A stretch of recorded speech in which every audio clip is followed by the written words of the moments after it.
हमारे देश, हमारे हिंदुस्तान में बेटियों, औरतों को देवी माना जाता है।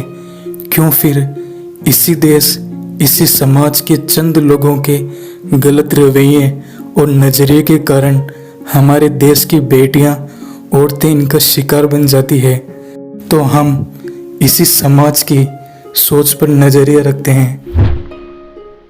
हमारे हिंदुस्तान के नवरात्रि त्यौहार में अपनी हो या पराई, बेटियों को देवियों का रूप ही नहीं, स्वयं देवी मानकर समाज की औरतें द्वारा ही नहीं, पुरुषों के हाथों भी पूजा की जाती है, चरणों को स्पर्श किया जाता है।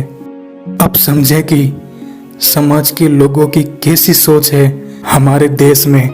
बाकी वक्त तो बेटियों, औरतों के सम्मान का ख्याल होता नहीं, और नवरात्रि ही नहीं, सभी धर्मों के त्योहारों में बेटियों, नारियों को पूजा स्थलों आदि जगह देवियों की तरह पूजा जाता है, सम्मान दिया जाता है।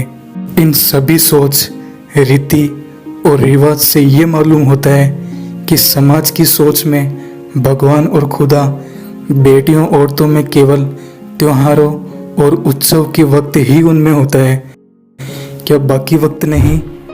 भगवान और खुदा को मानने वाले इसी समाज के लोगों की सोच और गलत नज़रिए पे कहना चाहूँगा कि जितना मान, जितना सम्मान भगवान और खुदा बेटियों के लिए अपने धर्मों, उत्सव, त्योहारों में देखता है, तो ये बताओ क्या उतना ही मान, उतना ही सम्मान बाकी वक्त भी भगवान और खुदा बेटियों के लिए नहीं देखना चाहता?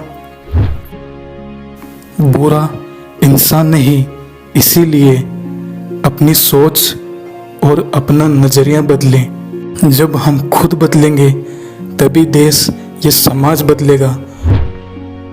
और जब हमारे देश, समाज के लोगों की सोच बदलेगी तभी इस देश, समाज की बेटियां और औरतें सुरक्षित रहेंगी।